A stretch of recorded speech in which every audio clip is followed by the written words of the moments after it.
Most learners memorize formal, informal, but Korean politeness levels are way more nuances. First, super polite.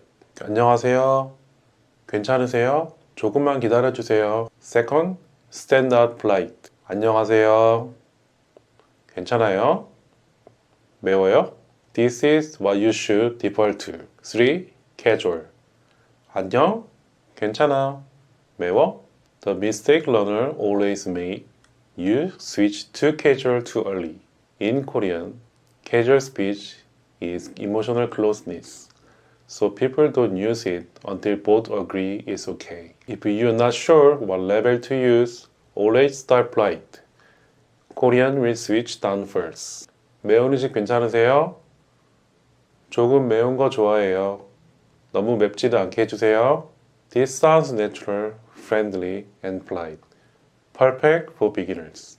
If you want to learn Korean the way real Korean actually speak, take a look at my beginner course and freestyle kit on my site.